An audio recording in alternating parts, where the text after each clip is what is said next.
session. Maybe you're working right now, you cannot speak. You're just, just for the listening pleasure. But I just want to invite you to, take a chill, whatever at this point, take a step back, like check am from far as we dey talk for street, right? You self think am, right? Citizens are refugees in their own country. And you ask yourself the question, why would I want to keep another Nigerian in that condition in their own country when I'm in a position to close it down and say enough is enough, right? When you consider the amount of money I have borrowed internationally, it's a disgrace. It's a shame. And on top of that, our international debt profile continues to rise. Look, I was asking this question on Tudor's Space yesterday, and I was like, is it that on Tinubu's cabinet, is it that make we no even talk, say, whether, make we no ask whether they get economics? Like, do we even have people who went to secondary school? Like, who are these people running our country? Do they even think? And in there, lies the answer. Because it is simple. It's because these people, they have not come because of Nigerians. They have not come to into our corridors of powers. They are not here for Nigerians. They are not send us. They are not here for us. It's as simple as that. It's as simple as that. That these people are not even thinking, right? Like these are not to make Nigeria work. I don't think it takes a lot. You don't have to be a Harvard superstar. You don't have to be a Cambridge fairy godmother or something to make Nigeria work. It's as simple as somebody said something yesterday. Like, look, if this government was really thinking, make our highways, more tolerable. You know, when I say more tolerable, most Nigerians, and I don't mean to condescend, most Nigerians will think saying asking for a highway to be more tolerable just ends at smooth, um, good roads. No, it doesn't end there.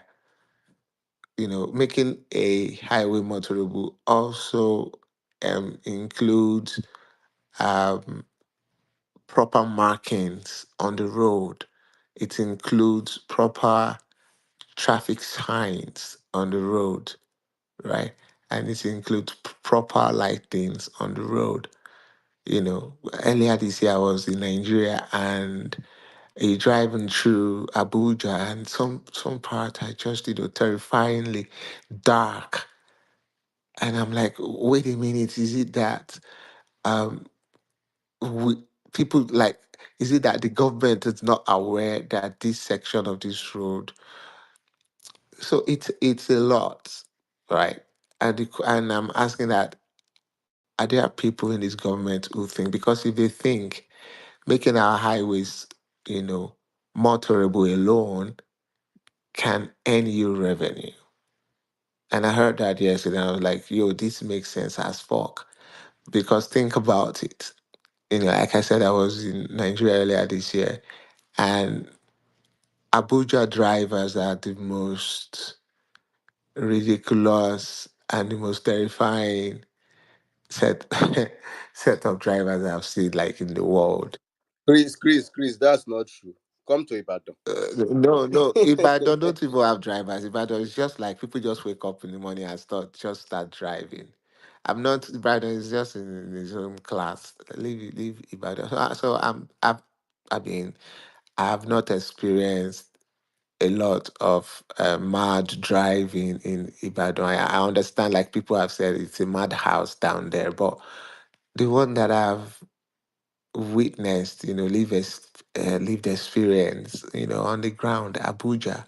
So red light in Abuja means quick go before quick go quick. Like, and I'm like, yo, you're red, and I'm on grid. I'm about to move, and that is where you want to move. So. that alone can affect your revenue. Someone said it yesterday, and I'm like, yo, this makes sense as fuck, right? Because it's a two-edged sword. It's a two-edged sword. You rake in revenue, and you beat people's driving attitude. You beat it into correctness, right? So it's a two-edged sword. But they are not thinking about that. These people are not thinking. These people just think that Chris, sorry, about these Tinubu's borrowings and NAS. I will still come to that, but let me quickly speak to the roads issue that you are talking about, motorable and non motorable. Do you know Nigeria currently stands at debt rate? Our debt profile currently stands at 149 trillion naira. 14, is it 15 trillion of that was here? Is for this coastal road you are talking about. Now, all the bad roads that you are talking about, Chris, that you mean that this government should make more tolerable, 14 trillion completes all of these roads and gives this net revenue you are talking about to our government. But the question is, why would they opt for the coastal road when they can be saved 1 trillion naira and complete all the roads in the country? it's simple. You have to pay Shaguri back what you owe Shaguri. And I made a tweet, when um, GRV was assaulted, when his event in Lagos, was was disrupted by hooligans and thugs. And I made a tweet, and people jump on the tweet to say all sort of things like "get the fuck out of Lagos," um, "Lagos is not your land," blah blah blah blah blah. The Yoruba land gave you a place where you prosper, and then they just say all sort of bigotry, jargons, and all of that. And I laughed, and I was like, this person is probably. I'm sorry, Jags. I don't. Okay, Jags, you're from Ekiti, anyways. Um, I'm sorry to those who are from Ogun and Oshun. And I was like, this nigger. Sorry, I take that back. Take that N word back. So this dude right here, he's probably in one village in Ogun or Oshun, has never ever been to Lagos, and he's just behind his keyboard typing rubbish, telling me about Lagos when Lagos literally belongs to Chaguri. Tinubu has to pay Chaguri back whatever is owed Chaguri. And that's why whatever they put money into will never make sense. Like you said, 14 trillion would have fixed the road, and fixing the road, putting proper markings, putting proper lightnings, putting proper traffic signs would mean that you would have to drive proper, and it doesn't even end there. There's a place here in my city where I live that you pass um, at the airport, and you electronically pay the toll, right? You electronically pay it because it just picks your plate number and it runs it electronically, and then it debits you $2, $5, $6, depending on which route you're taking, right?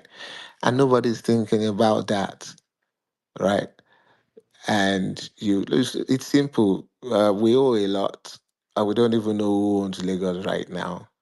And I laugh at those who, they come, they told that bigotry line, and it's funny. Jags, it's simple. We all know why it's like that. I mean, this was even a project that lacked an AIA report. And people who say they are PhD holders, were endorsing that project, a project I don't have. I mean, that's criminal. There's nowhere in the world you would have a project of that magnitude, and there is no EIA report to proceed it. It's criminal. But here we are in Nigeria, everything goes, anything and just about everything goes. But staying on, Chris, for the sake of for academic purpose, please tell the space what is EIA. I think it's environmental impact assessment, and I think what that means is for every project there is always this impact on the fauna and flora along the sample space where you want to, commit that project. So the impact on the environment, you have to do the assessment. And unfortunately, I mean, the Lagos has taken a serious batter in that regard because my dad, who is so when I say my dad, I mean my uncle because I call him dad. I lost my dad when I was very young. So he is a civil engineer. And he said something one day and I was like, oh, I've told you people not to buy. Don't buy land in that Lekki. I've told you people. That place in another 60 years, I don't know. I mean, that place is not supposed to be um it's not supposed to be for residents, number one, and it's not supposed to even be to carry such infrastructure as the coastal highway. So that whole what do you call it? Peninsula is supposed to be the biggest mangrove plantation in the world. But guess what? We've cleared everything, not one single mangrove. I mean, let me not even deviate. Back to the topic. So all these loans, it doesn't reflect in the lives of Nigerians. It does not even reflect in the economy, in microeconomy. And I'm wondering here, like, what kind of heads are these people having on their neck? These people, who have found themselves in our corridors of power, because it doesn't take a lot. As it is right now, Nigeria begs, and I said earlier, Nigeria begs for a a carriage, like a superhighway carriage for cargo, so that you don't have all these tankers, all these containers on our highways, Dangote, running over small cars. Like it doesn't take a lot uh, to be civilized, because that's how I like to put it. Because if you're civilized, you think ahead of your time. If you're, it doesn't take a lot to be civilized. And guess how much they will rake in if they were able to put that infrastructure in place. But no, all these monies we borrow them, we don't. It doesn't reflect. There is this example I always make, and I always love making this example because. For me, I've experienced it many times. I'm sure people have heard me say it a couple of times. I used the Scotiabank Arena in Toronto. I used it as an example. I've been there a couple of times to watch Toronto Raptors play, right? Because I'm a basketball enthusiast. On game night, do you know how many jobs, are on offer? Like for for young people, right? And on game night, if you're young and you're willing, if you apply yourself, you can go home with $200, $250, $300 on one night because it's game night. Guess what? We don't even have that such infrastructure in Nigeria. Show me one infrastructure in Nigeria that is as huge as the Scotiabank Arena. Senegal has got one. Senegal has one. They built one recently for NBA in Africa. And anytime NBA comes to Africa, they play in Senegal. It doesn't take a lot. It doesn't even think anything for you to be civilized, to think like you're civilized. Because if you're civilized, you will know that you need super highways in your country that are well marked, that have proper lighting. Like this thing, they make me the verse. And that is why I always bless I don't even the verse. Let me calm down. And that is why I always ask the question to Nigerians, like, how do you rate yourself? Because there is this place downtown Calgary. For those who live in Canada, you know what I'm talking about. If you want to walk from like 7th Street to 2nd Street Avenue, there is a way you will go through that street without even walking inside the sun. You just pass through buildings. You just walk inside building, from one building join another building, cross over the street. When that place was being constructed, it was a Canadian that was thinking about it. I was like, maybe make my people no suffer inside sun. No, man, I rate my people high. Let me just do this thing like this, okay? So that if person they work out for here, if he just enter this building, maybe come out from CMS, you enter Union Bank building. From there, you join UBA Building without necessarily walking on the streets. So sometimes I ask the question rather like, how do we rate ourselves? Because if we rate ourselves high, when you are constructing that road as a contractor, you will know to put a shoulder on that road. Most roads in Nigeria don't have shoulders. We don't rate ourselves high. That was how Tinubu or Tulumbu will loan more, we take loan, international loan, and squander it. It doesn't reflect on infrastructure. It doesn't reflect on anything. Nothing. Let me even remind you people. Let me remind you people. So far since this administration came, took office, since when Tinubu took office, so that we don't forget, right? This administration, has 1 billion naira as Tinubu sitting allowance. 1 billion naira. 21 billion naira was used to build a house for Shetima. A house that he has not stayed one day, right? 21 billion. Somebody with calculator, please just the add down for me. Another 21 billion they say they wanted to use to buy computer for Tinubu and Shetima. 21 billion. I'm like, even MI6, KGB, CIA, FBI put together their electronic infrastructure. 21 billion naira, 15.1 billion naira to put library and books for senators. If those idiots, I'm not even, and that's unapologetically, like those idiots, if they were actually reading books, they would know to behave like humans, not animals. They will know to act like it's a proper Senate, not a rubber stamp Senate. But yet, these are the people that we spent 15.1 billion naira for.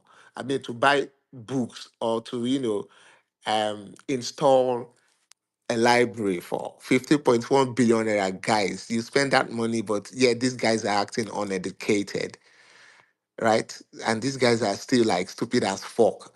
6 billion naira to build a car park, like Jesus Christ, like. And I was wondering to myself, are you when you park the car, your car go to float for that car park, like your tire no go touch. Ah, Jesus Christ! It doesn't end there, right? Then I think about 2.1 trillion at May 29, 2023 was borrowed by Tinubu. 2.1 trillion naira, you know, $150 million. That was one time Abacha loot came back. $150 million. That money would have fixed some primary schools, at least, even if it is 5 per state, right? You said subsidy is gone, but subsidy is back, right? Tinubu's personal cost as president is 98.5 billion naira, right? All this money is just, I don't get it. Plus what you've borrowed internationally. And then, on top of that, to rub insult to injury, you do this, you announce this paper.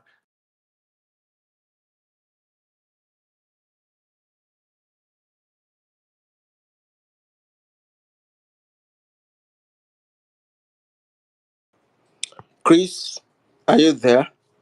We lost you. We can't hear you no more, Chris. If you are there, please. Okay. Maybe he has a call. Perhaps. I was just thinking while Chris was speaking about everything around um our government and governance since Tinubu's 2023 um snatching, as he described uh, his own method of taking power. Since then, we've been having series of policy issues and implementation. But let me speak categorically for this year, since first quarter. Uh, um, as of March 31st, 2025, our total debt, all right, stands as 149.39 trillion naira. Yes. All right. If you look at that against the population, all right, you are going to be getting roughly around 652,000 naira per capita when divided by that population that we have in this country. Now, moving on, you may want to check the status of our fiscal health in this country, how strained it is. Now, there may be arguments also that would want to come. Please indulge me while we wait for Chris to return, because I want to build a conversation around this. There may also want to be conversations and arguments that will want to come against this current data. And they will say, but then we've been having strained economy from before now. Okay. But then, why don't we just oppose the difference between now and then so that we may leave the blame game? But basically, our fiscal health is strained, completely stretched. We cannot we may excuse oil revenue volatility, because I don't think that we've had that serious volatility in the last 3 years. So we may excuse that from one of those things responsible. Now, one of the things, I'm building the question, please gradually listen so that when you want to come up to respond. Now, one of the things that affects fiscal health is infrastructure financing. Okay. Now, another one is revenue shortfall and rising debt.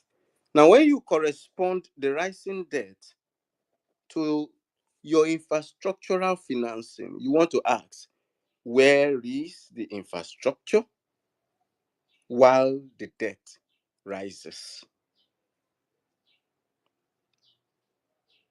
Are we pointing to the coastal road as the infrastructure?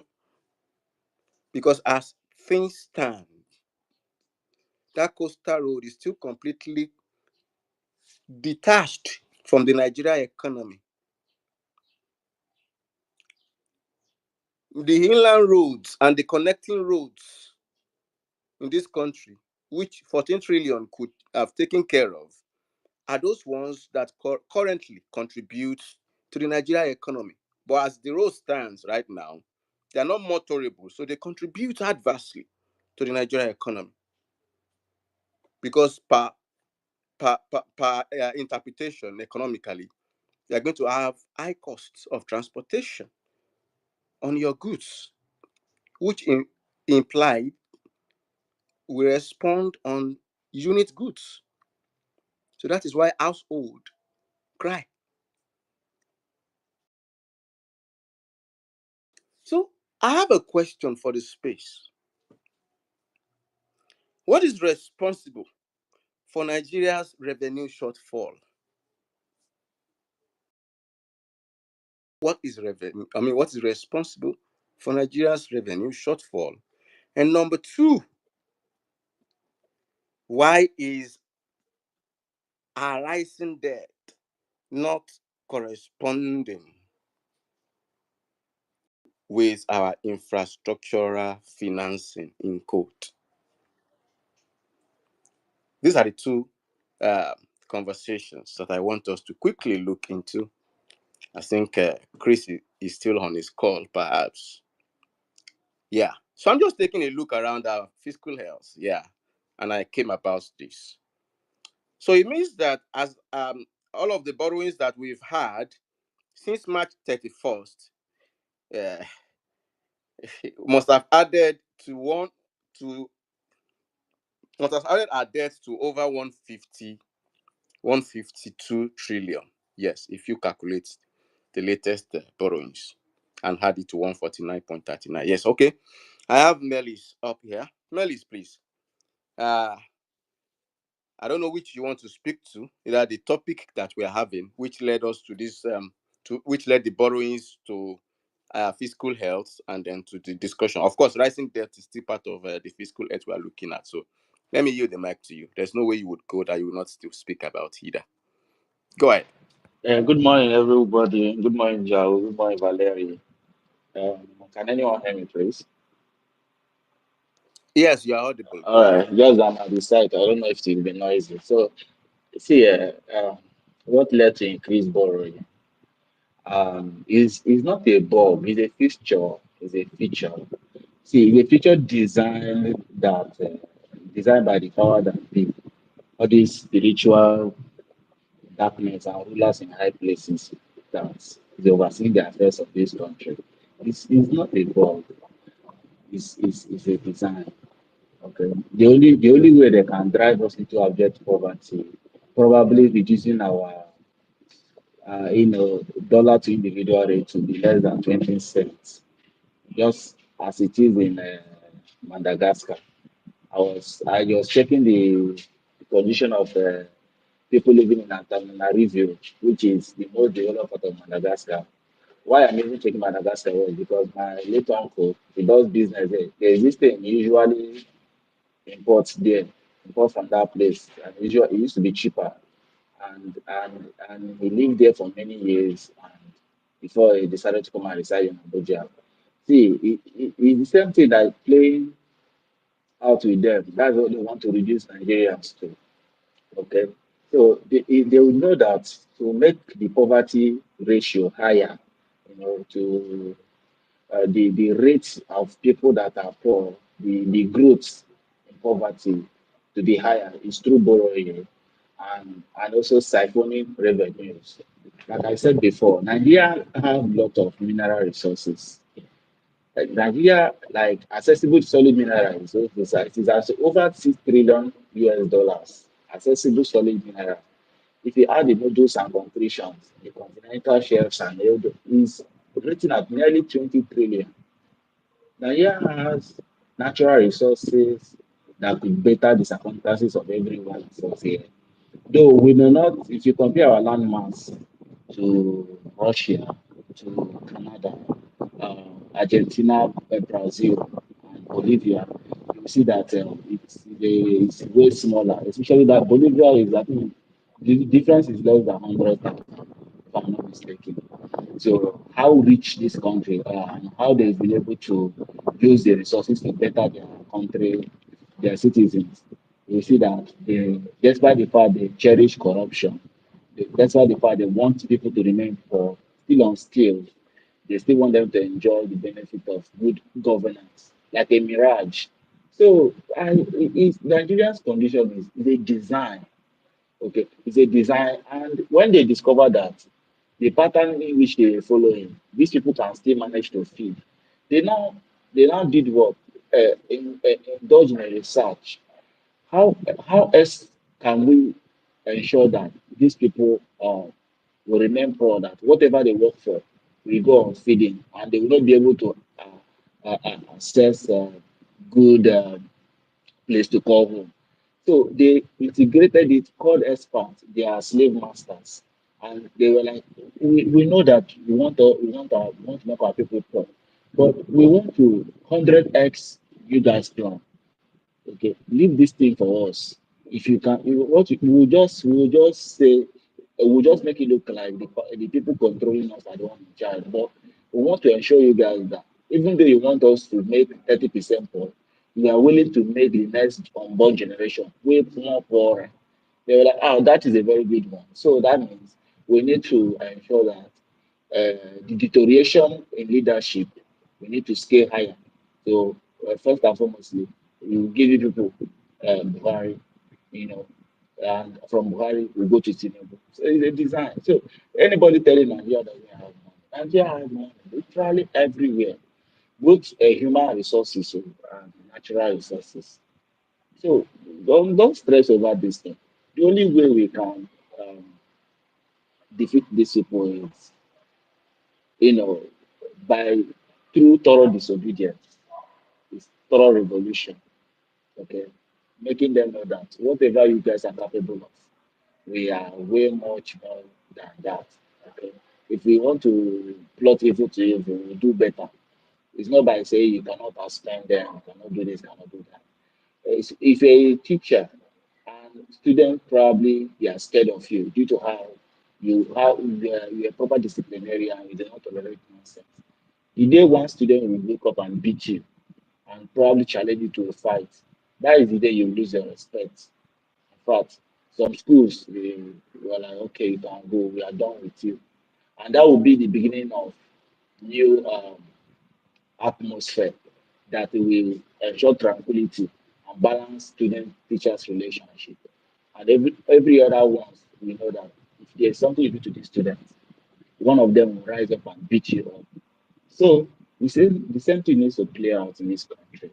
That's why I'm against those who are pointing fingers, saying this person is unholy, should be taken away from. This thing are design. Like there's no other ways. It's a design.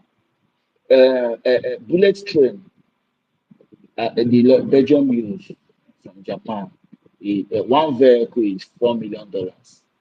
One of the vehicle.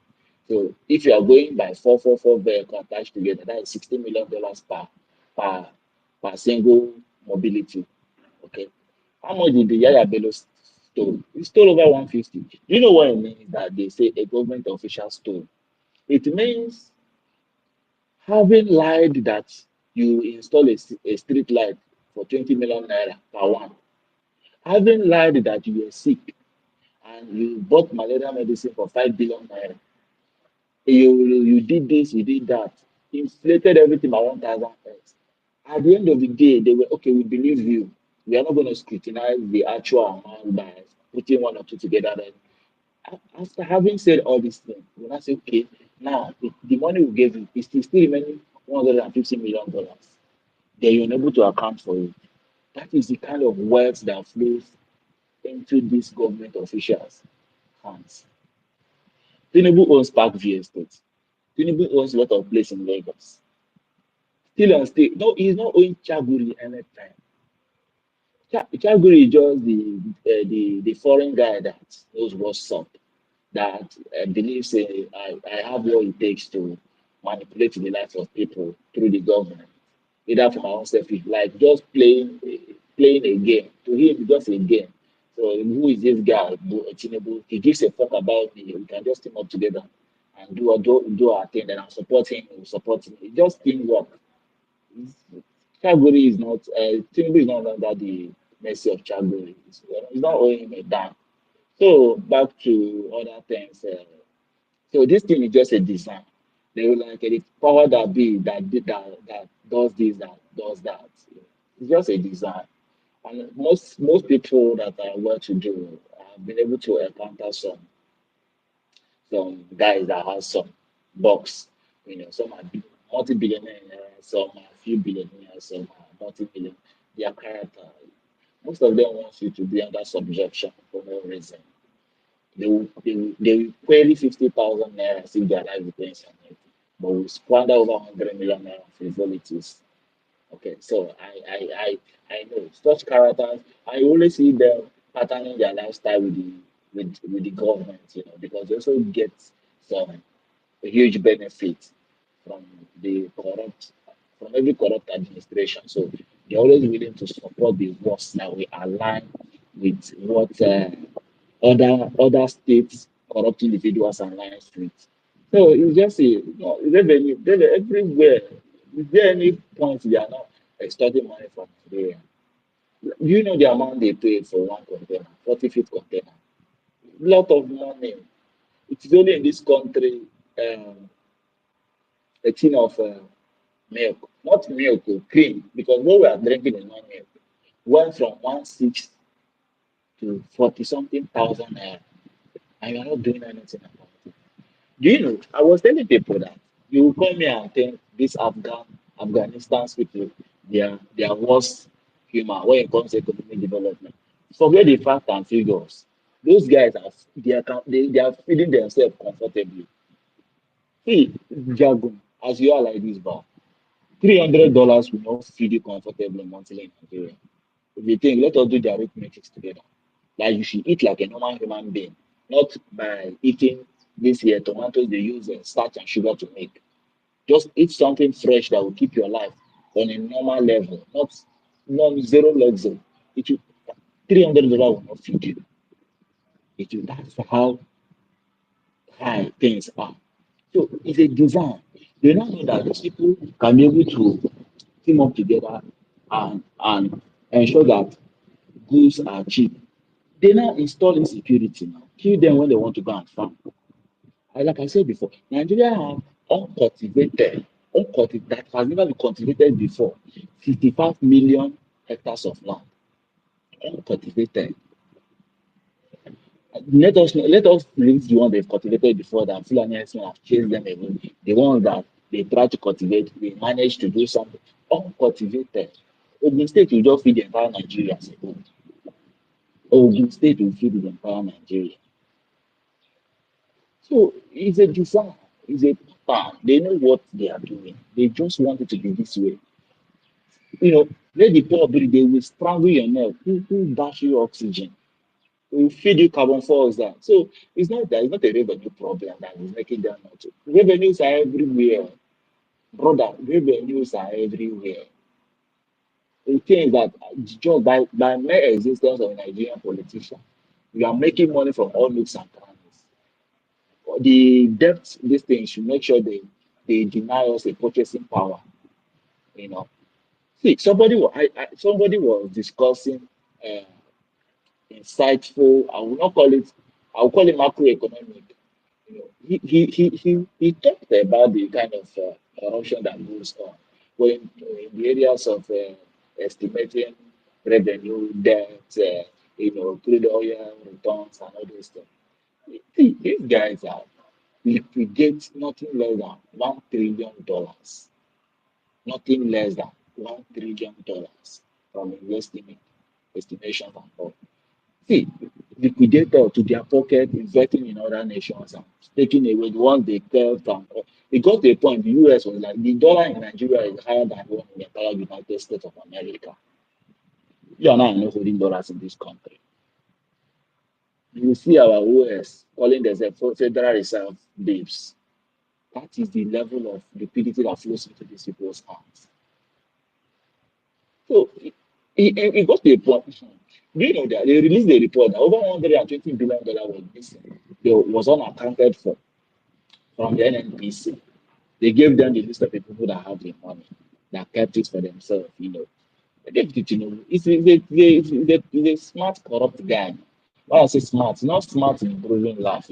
He's smart in deteriorating livelihood. You just allow them, just come bring your my own course. How are you people doing this thing?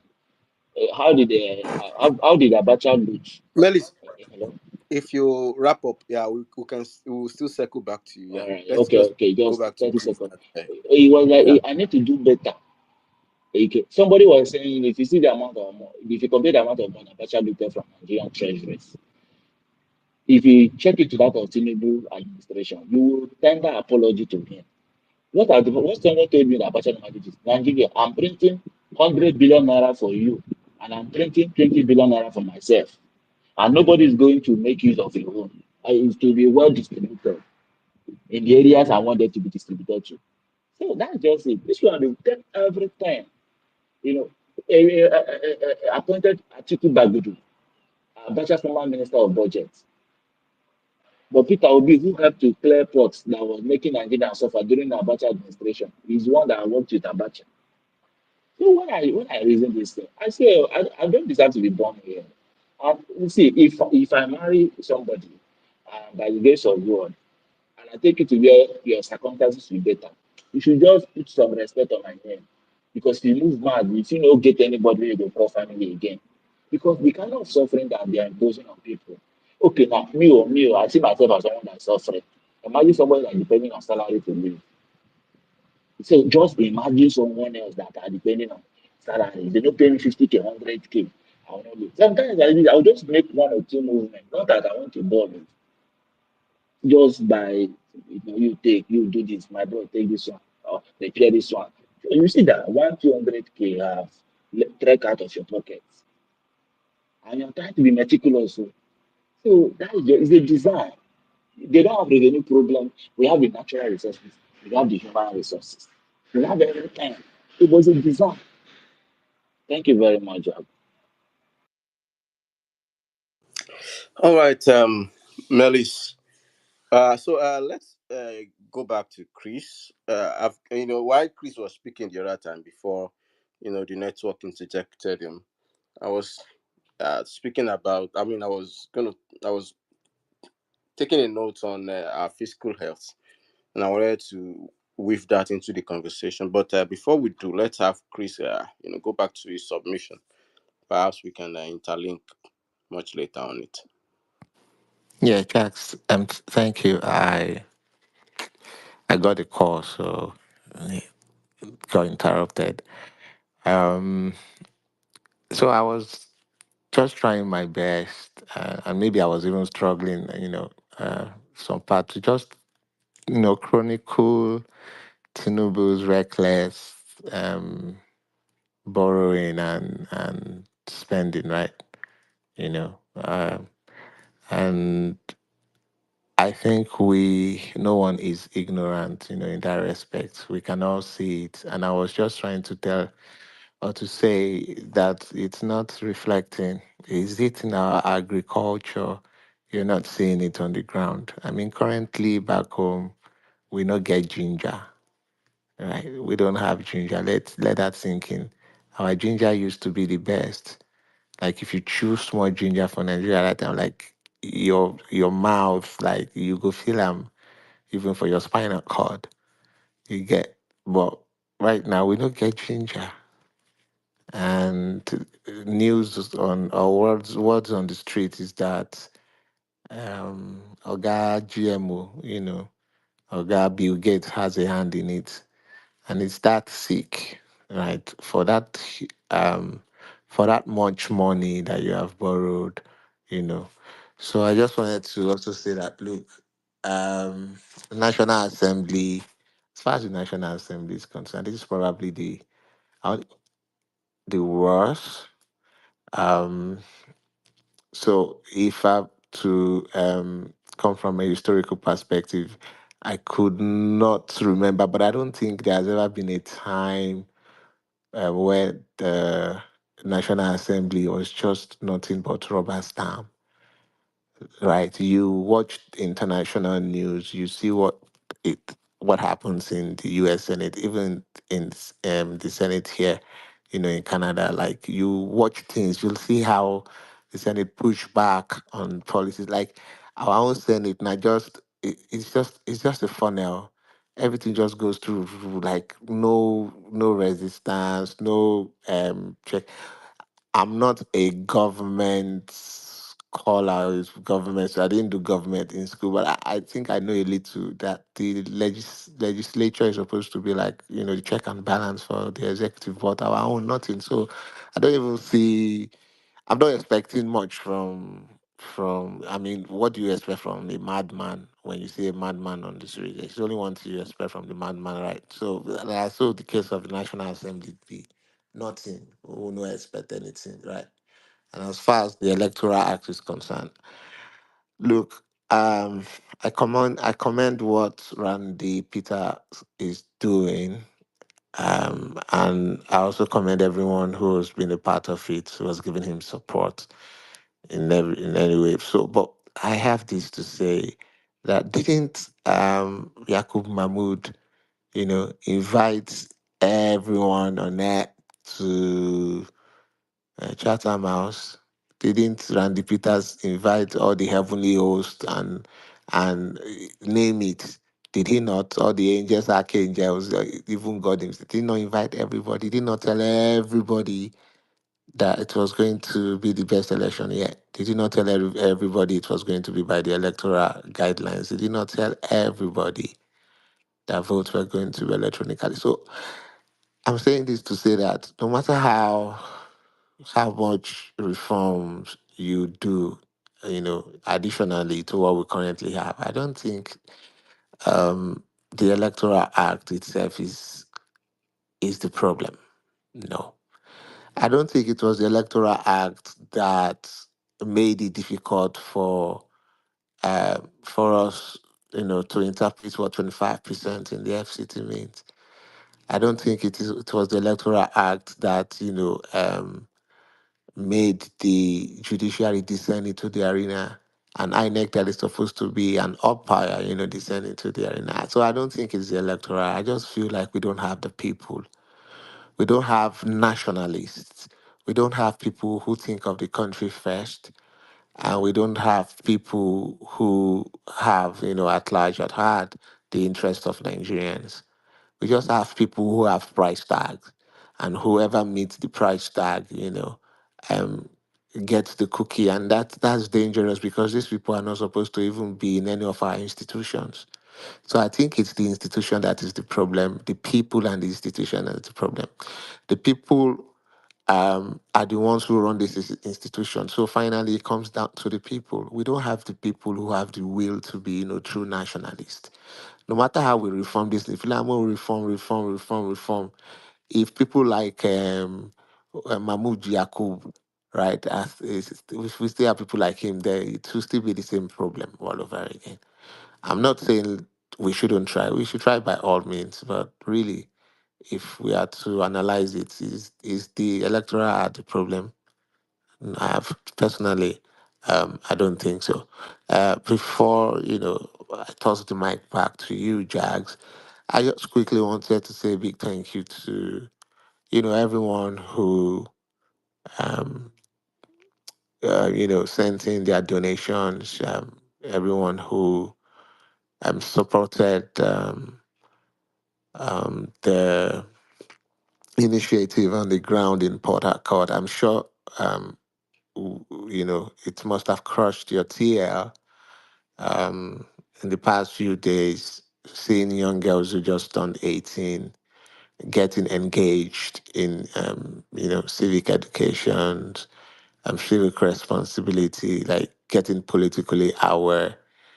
And there was an event over the weekend,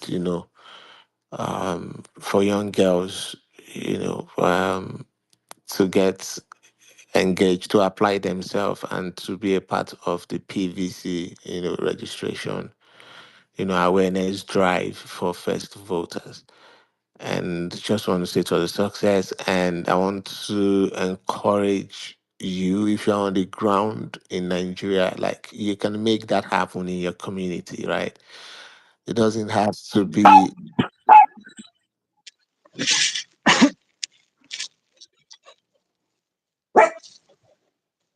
someone's mic is hot.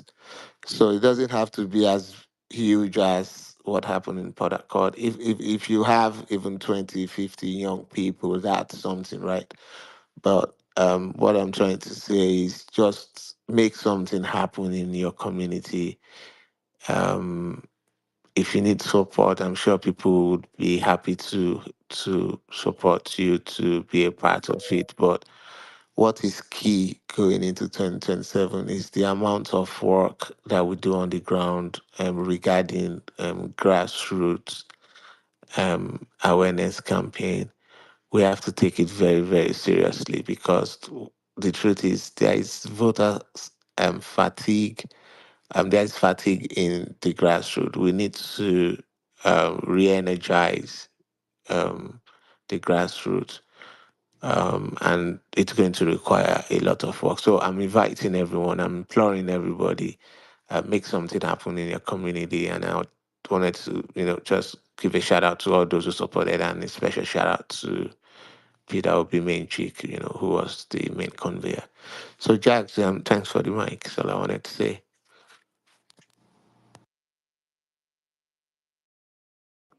All right, bro. Thank, Jags, thank you. Yeah, I'm here. Thank you, bro. Yeah, I was just trying to put things in order. Yeah. you don't buy dog now. For this Tinúbu economy, you don't buy No dog. be na Valerie get dog go. Me, I don't chop. The hear wetin they talk for Yoruba language. Person where they feed dog, Oh, no they okay, feed okay, dog. okay. Valerie. No, Valerie don't get her dog since before Tinubu call. And I'm just pitying that dog because one day Valerie could just tell the dog, say, I beg, come find your square roots. You know what I'm saying? But yeah, in this Nigeria economy, it's not. I am a dog person. Jago, Jago, where you dey? Where you dey? Where you dey? So I am a dog person. I know what it takes to take care of a dog. But you can't get dog. Oga, If you Chris, if you no go get take that dogs, eye if you where you get take the dogs, treat dog for where you what? did. Take Wait they look to Naija wait dog. to wait to on the lighter note. On the lighter note, my friend is selling Gary. Valerie, come and buy Gary. I mean, your dog no dey drink Gary. I beg you beg. Chris, Chris, why do you always carry this matter on your head? Why? Eh? I Chris, am why? a jolly good fellow, and I love my neighbors as myself. Chris, tell us what we don't know. What you don't know is that I have my own. I have bought my own. He's going to send it to me. Yeah, he go reach Canada, and I have to just add cold water, put straw. I'm going. That's I beg. milkshake. Oh, sorry, Gary Oh, shake. sorry. Let me wait. Let me even call Sarah now. Let me call Sarah now. What are you calling Sarah for? No, I have to call her. She has to send me Gary. I don't know This why. is not Sarah Yeah, that is make selling swap now. Make Gary. na pack on herself. Go. The This place no no no wait be wait no be wait Ogbia wait field first. friend. The person's contact is there on Sarah's. Why are you calling Sarah? Sarah is just advertising. The person's contact is Sarah can there. give a direction. Make Sarah call the person, say, Be like send say this Gary to time we swap now. Prince. Take the market Gary for here now. We go begin collect pass. No, Gary now, Gary with the five sip now for percent. Nigeria. Hey, shh. Let's do it in the background. They know now they'll go tell Tinúbu You you'll go better, collect you five better. Oh, yeah, percent. me na go. All right. All right. I want to move this conversation, but before I do that, all right, let me set the tone first. Then we'll move to Grace. Um, see, I checked something, but I didn't have the time to confirm. Thank God, Prince is here. Prince is a friend to Google. Excuse me. Is it true that as at 2014, even when we're experiencing um, low oil revenue, I mean, price rather, low oil price, or I mean, lower oil production generally. Let me put it that way. Is it true that we had 1% fiscal deficit to GDP? I just want to confirm. Please help me confirm. I'm asking this because I was looking at our fiscal health status, and I'm still how strained it is. So I was, moved to ask these questions of myself. What are those things responsible for this, for a strained fiscal health? Then I saw, remembered, what do we call it? First thing I remember anyway was the oil revenue volatility, but I removed that because we have not experienced that in the last 3 years. Then I know that infrastructural, financing, yes, it's also one of them. And I know that rising debt is also one of them. So I paused at that point and I tried to link a rising debt to our infrastructural financing, because that is what takes the chunk of uh, a debt or financing. I mean the deficit. So now in the Nigerian reality and in the current status that we are, with everything around us, I'm not seeing no financed infrastructure, except you want to show me the 15 trillion naira coastal highway. And then I am seeing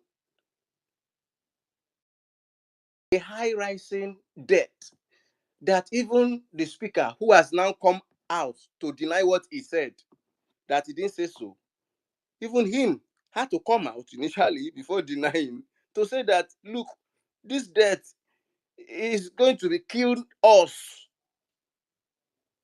eventually. All right. So what is going on? What is responsible?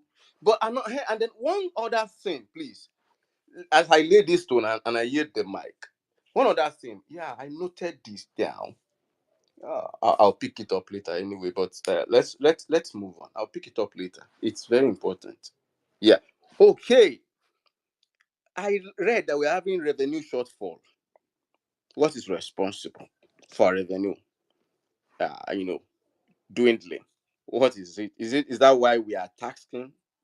We are taxing ourselves, I mean Nigerians, so heavily because we're having revenue shortfall. Where is the shortfall coming from? Is the shortfall not coming from what we call uh, multinational companies running out of the country because of the hostility of the economic space? Is that not what we are trying to, plug up with the heavy burden on Nigerians in the name of tax? Well, that's all I just was, looking at while Chris was speaking the other time. Prince, I don't know waiting carry you go down, but please come up. I'd love to have your take in all of this conversation around borrowings before we go to speak on the Electoral Act 2022. Okay, Grace, the mic is yours. Please, guys, indulge Grace. Good morning, Sir Jaja. Thank you so much for the opportunity. Good morning, co-host, friends, everyone on the space, my brothers and sisters. I greet you all. Good morning. Happy New Week to you all.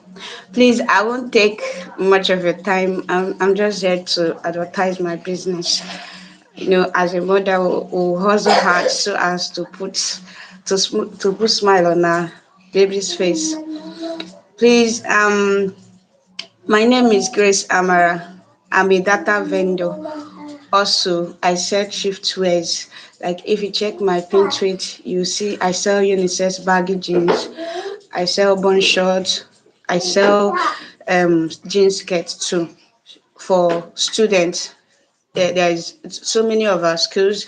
Their children's wear jean skirts on Fridays, so you can buy one or two to gift out to people that don't have money to purchase for their kids, and also you can buy baggy jeans for your sister. You can buy for yourself because the baggy jean I'm selling is unisex and is very very affordable. It's a stock packaging. You can buy for yourself, you can buy for anybody, just to support my hustle.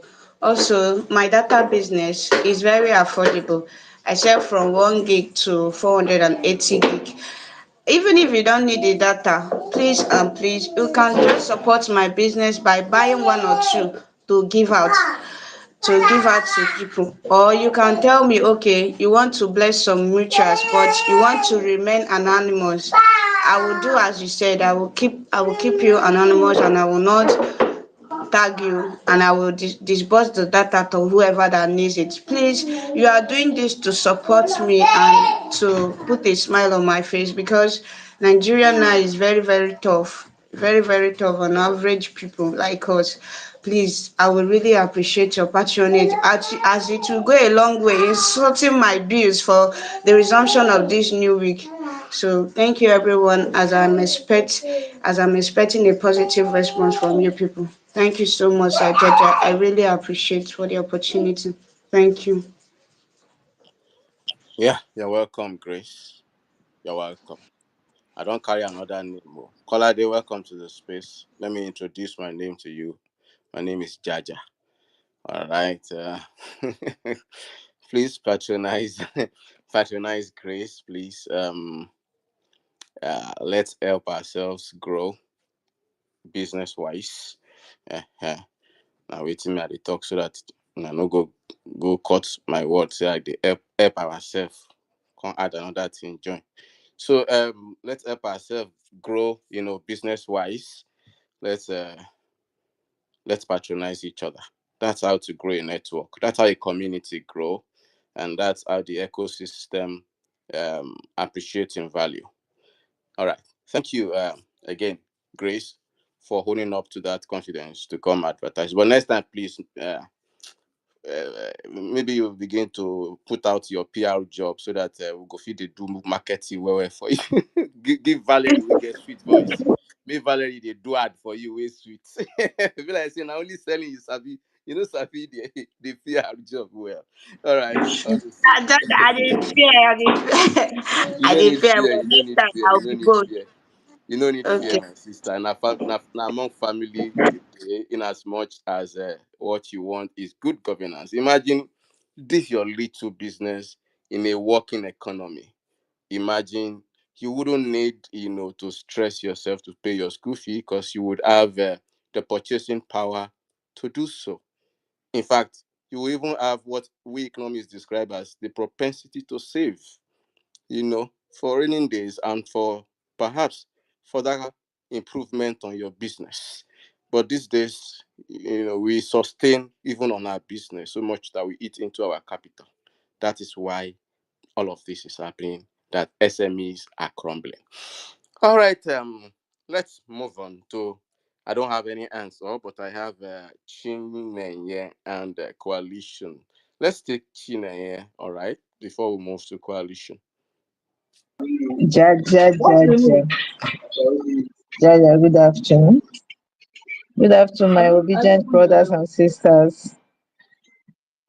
In greeting everyone here, I want to use this opportunity to appreciate my obedience. You guys are really wonderful. The way you guys turn up for me the other day, I say, may God bless you all and always turn up for you all.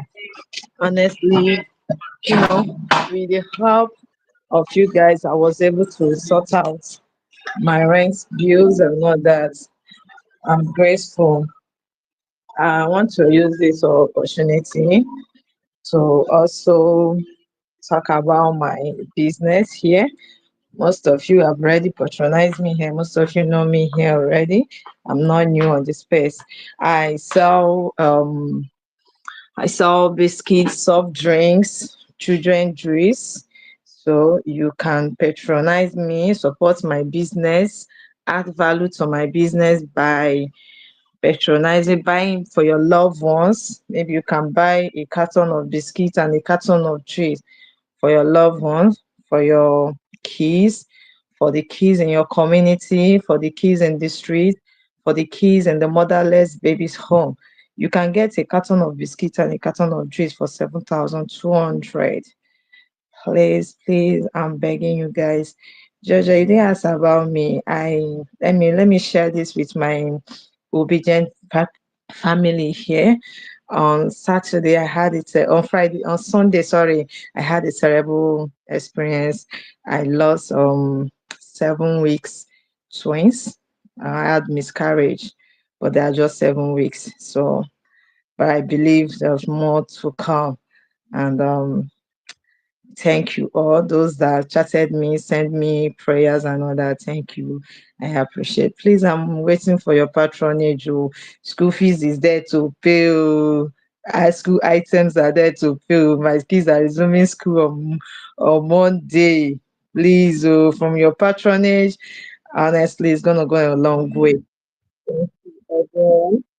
Thanks for the honor that paid that completes my rent. He's here, but he said I shouldn't mention his name. Like I told him that I owe him one thing is for prayers and prayers and prayers. That's what I can be doing for him. I think we God continue to bless his hand, multiply your riches in I don't know how to put it, but may God continue to bless you in all your ways and bless every one of us here. Thank you.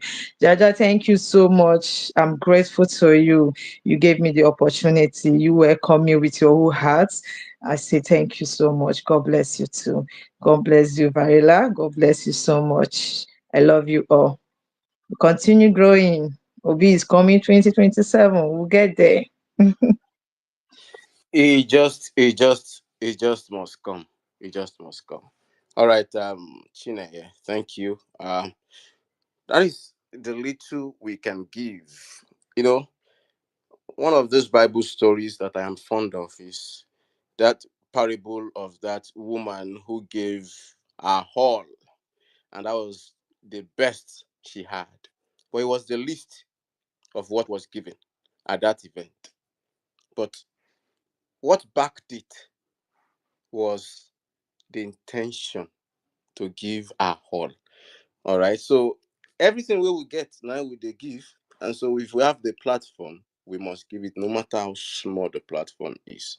So that this my principle that I've always held on to since I've always been part of movement for the emancipation of the Nigerian state has always been all for one, one for all. All right, let's move on on in this conversation. Don't forget, I have about it, but really quickly, so that I would not be indifferent. It almost skipped my mind. Apologies for what happened to you. I didn't have the knowledge of it at all, but I am sorry about that. Don't worry, another one is coming. Keep playing. All right. Let's move the conversation. So 1% in 2014, our deficit. How true is this? I want to confirm. And I'm inviting anybody to come and confirm this to me. I want to know. I want to know. And the reason I want to know is this striking part of it that says that even though that we're having low oil production, and as at this same time, we're having even lower fiscal deficit in our non-oil revenue. I mean, non-oil deficit to GDP. Things, were improving. Things were improving. But let's come up now, as I laid the tone earlier about the deficit, fiscal health status of our country. How, all of those things that surrounds it.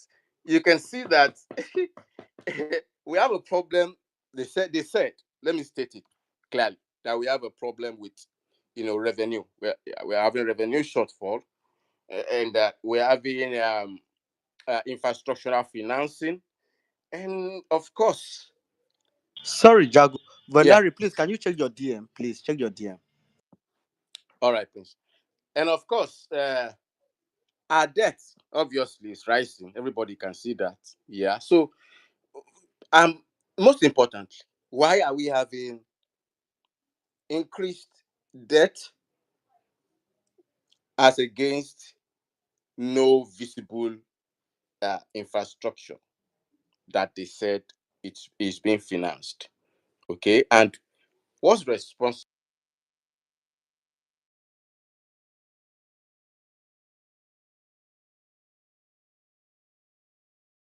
Jago, I didn't get your question if you're asking me.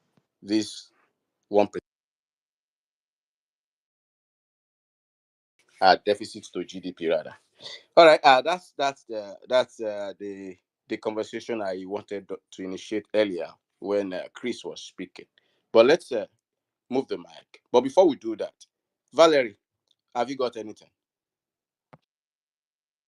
No, I don't. I didn't even get your question about the 1% deficit. No, I thought you were muted. I thought you wanted to say something. I saw your mic move. Okay. Yes, I was trying to say, are you asking me about the 1% deficit No, I'm question? asking I just want anyone to confirm to me if the information I got is right or not. Aha. So that they won't say it's propaganda. Okay. I don't know. Grace, hold on. I see your hand, but I don't know if coalition is there. If coalition is not there, we'll come to you quickly. Then we'll come to Prince Savior. Coalition, are you there? All right, go ahead, my brother. Tinubu's borrowings and NASS. Hmm. Uh, good afternoon, everybody. Good afternoon, obedient ninjas. Though I don't know whether my voice is clear because I have network issues here. I was in Go go village go ahead. currently. Go ahead. Go ahead. Thank you We very we much. are you are being heard. Okay. Okay. Concerning Tinúbu borrowing NAS and Electoral Act 2022, though I find it very interesting since when I was start joining this space, and I have learned a lot and I understand it. Glad my heart when I see a group of intellectuals discussing and analyzing the issues and bringing solution how to save this country. Actually, it's so lovely, but the only problem is how to implement it. And the issue is that whatever the idea we have, whatever you have on paper, either whatever it is, if you don't opportune to be in the middle of the power, at the center of the power, nothing will change and you cannot implement anything. And the good people that we have hope on them, send them to the National Assembly to represent us, be 2015, 2019, 20, more especially the revolution of 2023, that we have good hope on them, thinking that they can at least change the narrative that we are today. They already consumed by power. That they are dancing on the turn of on your Monday, we shall start on your Monday. We don't know what happened.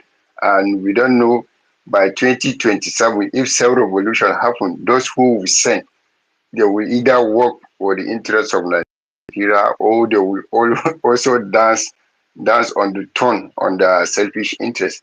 That is the story state that we have, that we find ourselves in Nigeria.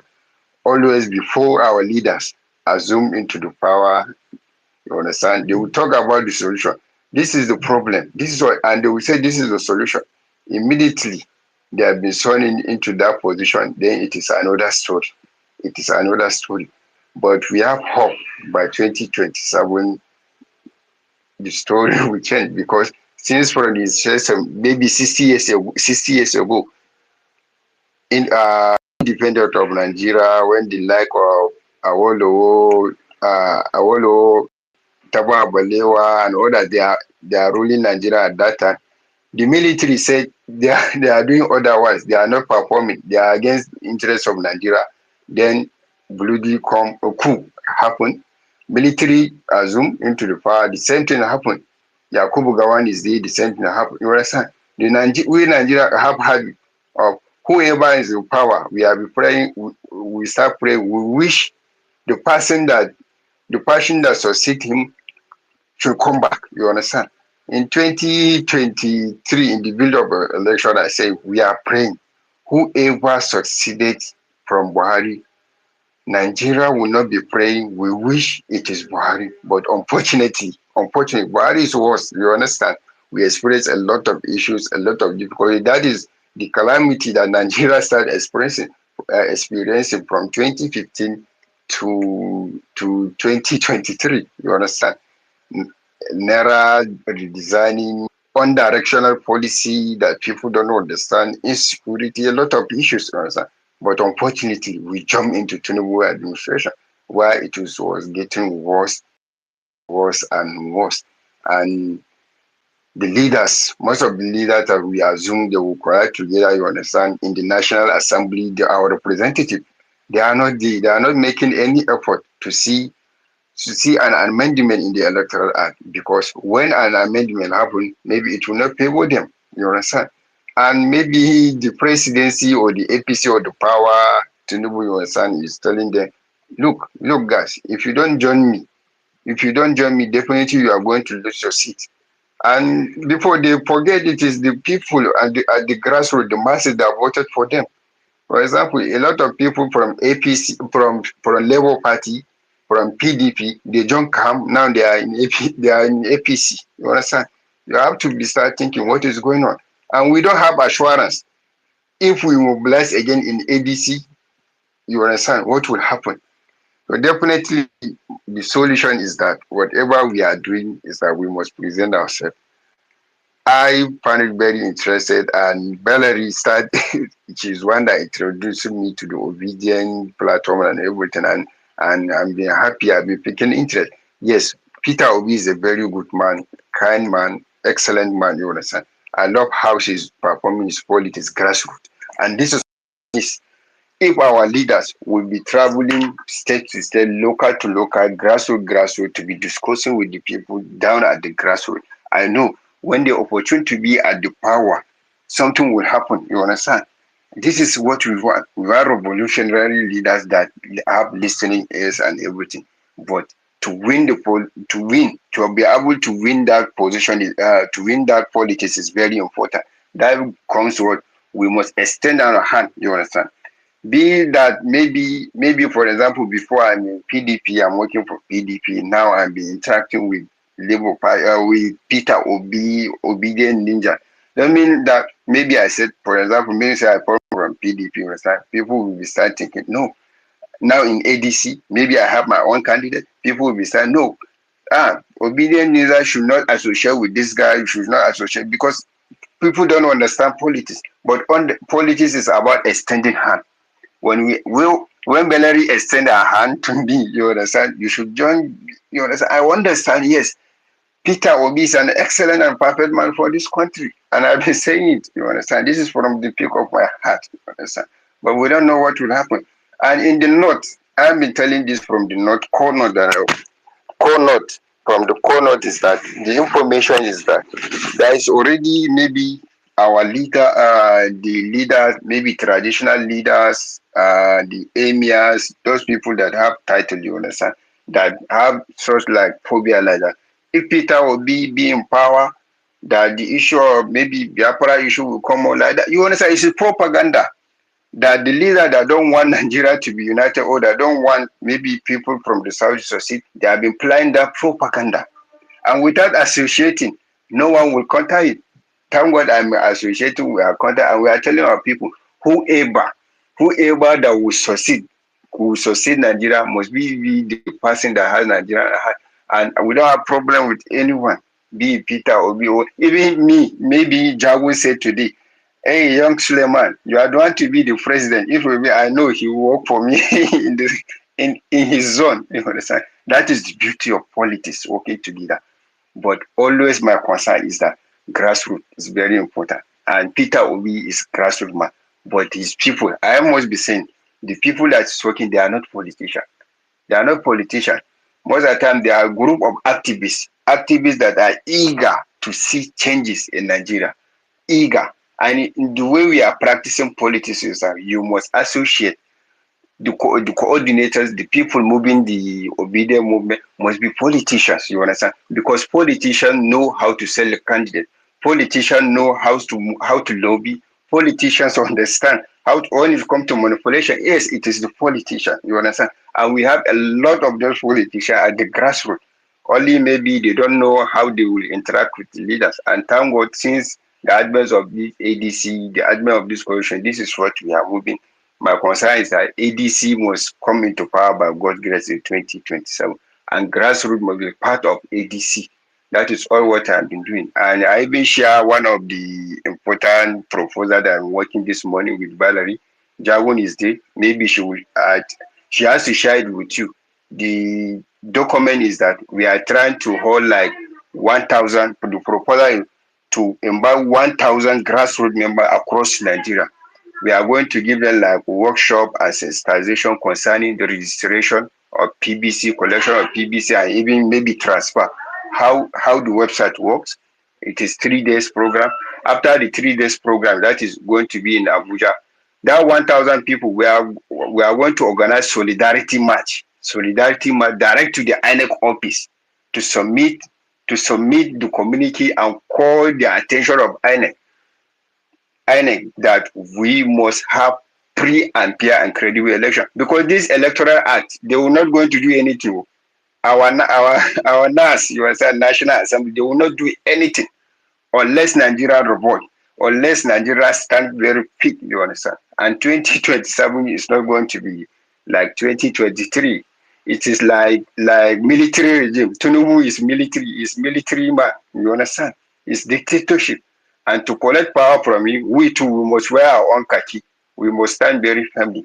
That is why I already designed the proposal and everything. I even said to Valerie that by next week I will travel to Abuja. I will submit it directly to the Secretariat of ADC. This is the complete proposal. This is what we are doing. Then I gave them opportunity then to decide on which date. But our mind, we are thinking of possibly October if the party approve, you understand. Then we will sit down and realize how it is going to be and how it is going to be organized. You understand? That is the commitment. And I'm very sure.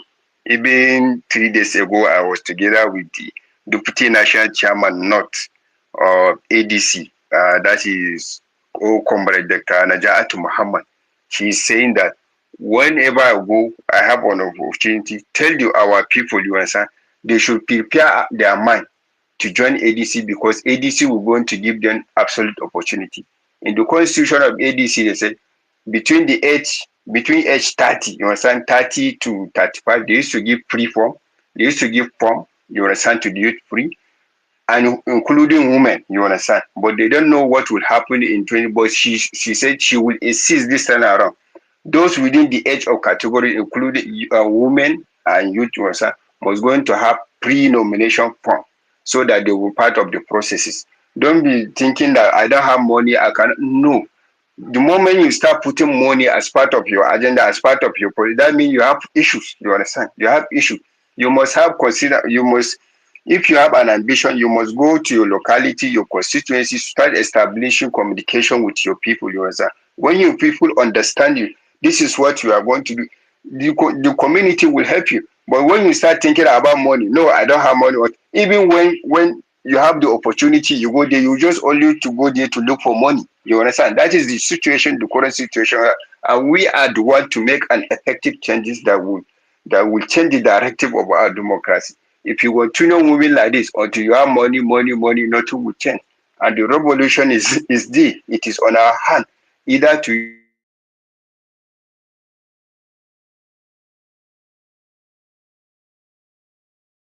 And we are going to use it. And we all celebrate the victory of our great party and the victory of ADC. And Valerie is there, Jago, and I know there is a lot of leaders here, you understand. Maybe you can share the Valerie, I already sent her to the she can say the proposal. I know there is a lot of input. I'm just a young boy, you understand, try on my own together with our people, you understand. I know there is a lot of people with experience, they know how to do it, and everything will come together. The idea is what to succeed and to make sure we succeed. That is all I have this wonderful afternoon. Thank you very much for the opportunity. Yeah, coalition. Thank you very much. Each time you come Sir. to speak, you're always telling us about what you do and what you are doing currently. Well done for you know for what you do. You're always moving, and that's one of the important things. The most important thing is that you're not idle, you're not standing, you're moving, you're doing something at least positive that contributes to the path of a new Nigeria. Well done, my brother. Um, àwọn Yorùbá bọ̀ wọ́n ní tá a bá rí ọlọ́rọ̀ ẹni sọ̀rọ̀sọ̀rọ̀ là á dà. Yeah. Yes, I see two door. I don't dey ask question about data since nobody answer me. As I see two door, my body happy say, hey, person wey go give me all those data ginger go come. Now let me ask my question again. The question is it true that as at there is a mic on? Coalition, please, your mic is on. Yeah, that as at 2024, I mean 2014, pardon me, the fiscal deficit, stood at 1% to GDP. I'm just asking. I want to confirm because as of today, um, our our deficit to GDP stands at 4.7. And meanwhile, as at that time, we were nose diving in oil production. How they did it, I don't know. But what happened at that time, I don't know. But I know that the information I saw reads that it stood at 1% to GDP.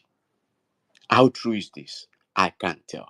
Before we go to Prince Savior, know that as March 31st, 2025, Nigeria's total debt translates that roughly per capita to the population, our total debt is 652,000 naira, which is around 149.39 abi 37 trillion naira as at March 31st, 2025. So factor all of this into, the question I've been asking repeatedly that I have not gotten anyone to engage me on it, asking about our fiscal health, status, how strained it is currently, where, you know,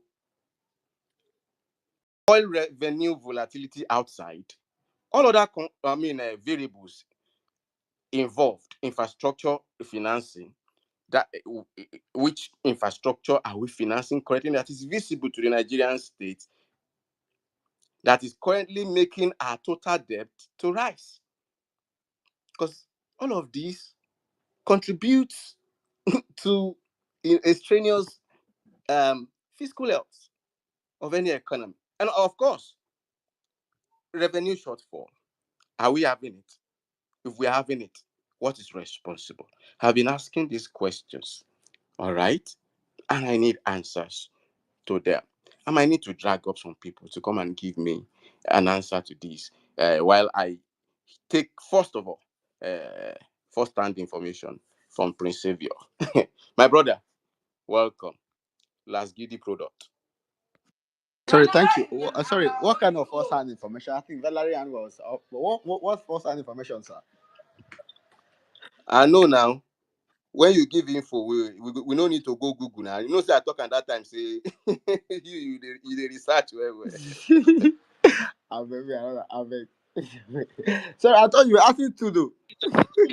But when it comes to economy, that too though. Jagu, Uh, sorry, if you're done, I have a question. oh yeah, sorry. Valerie, I think you wanted to say something Yeah, before I that's go what I and. wanted to say. Sorry. Not a question. I have something to say that I shared on the jumbo. So it's really, really important. Sorry to interrupt, Prince Savior. So we need to report somebody's account. We obedience need to massively report this. Like many obedience have suggested this. Somebody that is attacking JRV saying he hasn't seen anything yet. His name is Macnon Ali Oluwafuyi. I can't see it on the jumbo, but I hope it's showing on the jumbo. So he said he hasn't seen anything yet, referring to GRV. We will fully mobilize the Yorubas against him. Eventually, he will return to Anambra, where he is truly loved and belongs to. We despise him with everything in us. He is not part of us. And these are attacks on GRV because he is half Igbo.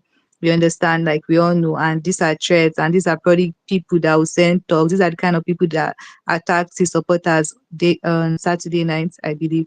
So like these are people that we have to report. So I believe we should all massively report this guy, block his account. Jaguar, I hope you're seeing it on the jumbo because it's a direct threat to JRV. You understand? Somebody that's going to contest in 2027 and probably going to win Lagos, hopefully. So we cannot have threats against his life.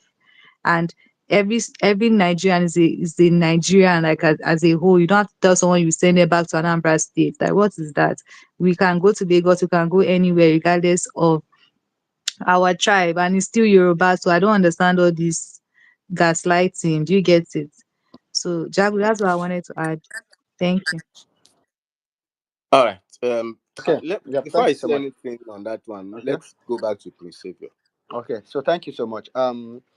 Valerie, thank you so much. In fact, it didn't even come to mind. I think it's also important. But I know that since you've said this, probably I know the guy might be listening and not even my rod and grand. But I think it's very, very important that the account is massively reported so that such people inciting violence in our society, in our country, in our states can be, permanently taken out of uh, the means of reaching out to thousands of people that they can't reach out to on their with their physical capacity, but with social media that gives the privilege and opportunity, and they are misusing it. And we've seen in this same Lagos state where many of us could see remember a guy called Kudus.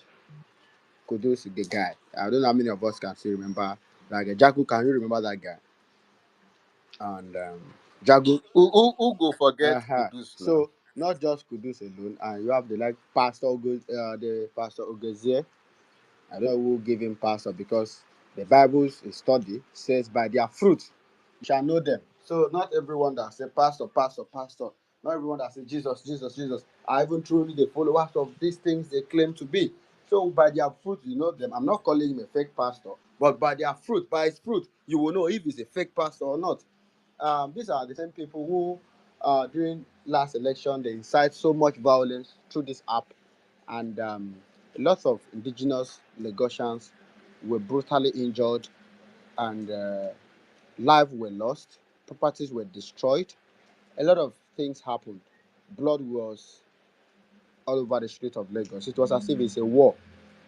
and the likes of Pastor Gezier, who stay in even the southeast and incite violence against his own fellow southeast people, or in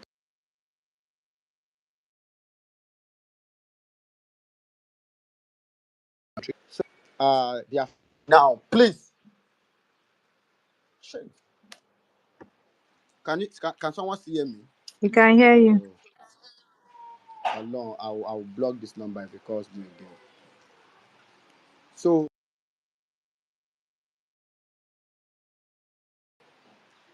so like this now, bros. No come to work today now. Leave me.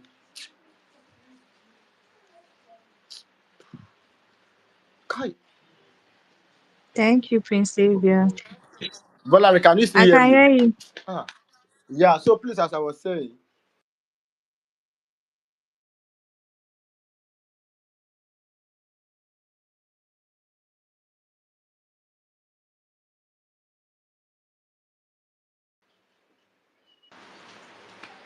Okay, I'm back. I'm back. Ellery, confirm you can hear me. I can hear you, sir. Thank you so much. Sorry. So so this set of people uses this app and incites so much violence, and at the end of the day, it in return it affects even the well-meaning Nigerians. It affects everybody. Because imagine them inciting violence, and even the opposition wants to react back to it or push back. As the process of pushing back, fit go touch innocent person that doesn't even know what is happening. So in that, for now, how do we stop such thing from happening? I mean, we cannot go out there and collect their phone and delete it out, so and stop them from spitting out. So it's our responsibility to make sure we keep our society safe. It's our responsibility to make sure we keep our country safe, keep our state safe, keep our people safe, keep our people mind safe.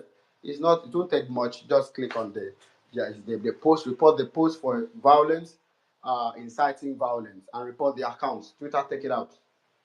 And it's as simple as that. So I believe, imagine someone who have account, a big account. By the time your account is reported for this stupidity and is taken down, next time you come back on the app, you try to mind your words. It is not. I don't hate him. Neither am I in support of what he's doing. But at least this is very wrong and it should be condemned. And then we now responded. You threatened somebody, and we responded. Since threats now on Twitter is becoming a norm, we said, look, guy, you are known. You are a known person. You can't be threatening people, and you think that since you cannot be reached out to, you are threatening people. You can be arrested. They know where you stay. You know where your information. Okay, since you were, let's all stop it. We all say stop it, because if anything goes wrong, then the government will come at you, because the government, even though other people have know your address, they will come at you. Right? It's as simple as that. And then the guy is talking about petition and all that. A real, it's very sad. We cannot allow people to be misleading and inciting violence in our society. And because of that violence, then you can point at people who send talk, people who mobilize talk to come and attack and destroy and injure people in Alimosho on Saturday. He says he wants to sue, right? He says he wants to sue. Okay, okay. All from that tweet, doesn't he tell us that he's the one that mobilized people to come and attack people in Alimosho and all over the attack, please, Jago? Is that not what the tweet means? Sorry, can someone hear me? Prince, we can hear you, and Jaguar, I can't hear you. Yeah. Sorry, but Valerie, is that what the tweet? Is that not what it means? The guy is the one mobilizing people to be attacking people now. It is not fair. You cannot be misleading people. You cannot be, inciting violence in society. For me, this is really wrong. This is wrong of this guy. I don't believe this kind of people should be on the streets of Twitter, because these are people that actually in real life who incite these abuses to cause nuisance in a place. So we need to So bail it's, them it's out. important that the account is, I mean, it's possible. should be taken out of space so that such act will not be continue, or he will not continue to do it. So, as well-meaning Nigerians, I think we are over 100 or close to 100 people on the space. Just it doesn't take you anything. It doesn't cost the money. It doesn't just click on the account, report it, so that probably the post can be taken out or the account can be locked down. But I know probably some of these people will call him now and say, they want to report your account. Go and do this and go and do that. So I have reported mine. So please, I plead all of us to do that. Please, it's very important. Don't worry, the screenshot, everything is there. Please. Thank you so much and God bless. So I don't know if do I really have anything to talk about. Nigeria self don't tire me. Tinúbu borrowing. Tinúbu is borrowing. All of us are aware of it. And the likes of Magnon will still come and mislead people. They will still carry bottles, carry machete, carry wood to still be fighting for the people that are suffering them. So at the end of the day, I think Nigeria has gotten to a point that not be by economic analysis again, but I know we have my honorable chief of staff here, Mr. Tudo, who has dedicated, I've always has been challenging even the government officials and their supporters to come for a debate on economy because he has done so much research on it. Let me be honest with you, people. Nigeria as it is today, for me, I'm not saying that it is not right to research. It's very perfect. We have research, put it out there. It's as if it's not going to work. But for me as a person, do as they do as they do, go as they go, but no join them.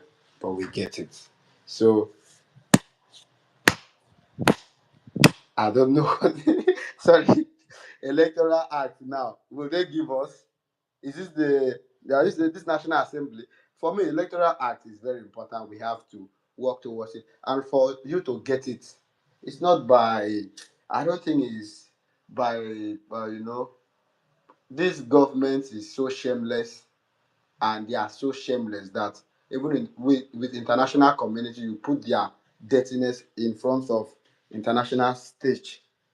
In fact, they will happily go to that international stage and speak before them instead of to correct it. So the solution for electoral act, like I said, is if Nigerians are serious. We are not saying Tinubu should go. We are not saying anybody should leave office. Tinubu be there. You can be there till 2000 whatsoever. But give us electoral act so that by the time you win again, we know saying that people really put you there. So let there be electoral act. If we can come up physically, mobilize people ourselves voluntarily walk into the National Assembly peacefully and say, look, we're going to be here for weeks until we get electoral act amendment, or we need to fix this, we need to fix this. That is fine.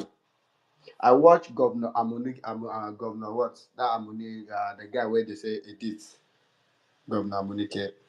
You see what INEC did on this popular show now? INEC came out and said, this thing, no, it's not even in their hands, sef.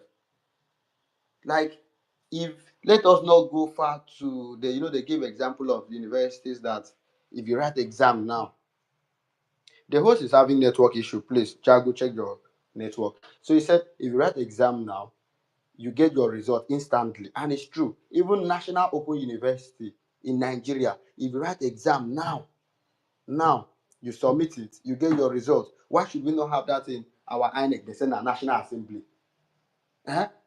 National Assembly. Nigeria in Nigeria is deeply, like, there are some things. If you know some things, if you know some deep things, my brother, let's be honest, you want to give up on this country.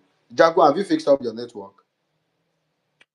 Uh, can you hear me Yeah, now? yes, I can hear you. Yes. Okay. I think I'm back Okay, too. thank you. All right. So as I was saying, if you want to look into Nigeria matter deeply, you get so discouraged. But we cannot be discouraged. All what we need to do is encourage ourselves and make sure we are up to the task.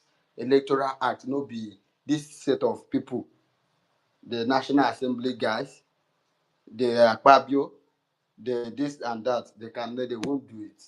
Now I service people. We need radical Nigerian young people to contest 2027. Make sure you win. Get to the National Assembly. Oh my God. Chime. God, I beg, help me. Whether not only my voice, I go they shout every day. You don't need to support me. Shout it. Let media carry. Shout it. Let them know who and who is evil. Because we have some National Assembly officers that we obedient elected. What when they come out, what they tell us is national. They say not only them. You know, say then they silence them. Who they silence you? Don't you have a media personnel? Is there no media presence? Talk it. Let us hear it. They send prayers. Say you don't want the prayer. If you are truly a patriotic National Assembly. So with all this, it is Nigeria that can Nigerians that can save Nigeria. So for me, Electoral Act, we need to do go physically. We need to go physically. For me, oh, all this it won't work. We need to go physically.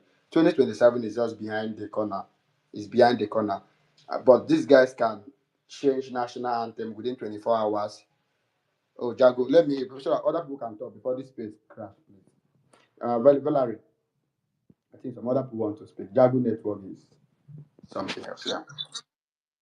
Thank you, Prince Savior. I think Jagu's network is good now, right? Jagu.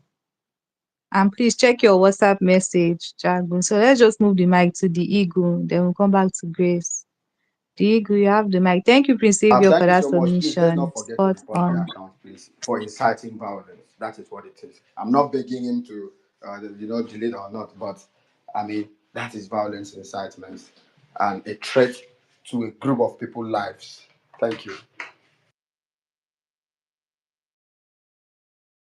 Thank you, Prince Savior. The Eagle, please, you have the mic. Valeria, can you hear me? Loud and clear. Okay, Welcome to the thank you. space. You see, when I was growing up, my elder sister came one day to our house and was reporting to my father about a guy who tried stopping her on the way, like toasting her and wooing her. So after the report, my father acted like he has heard everything. He just advised my elder sister and he said nothing. He just continued what he was doing. Then my mom came and said to my dad, How how are you silent on what your daughter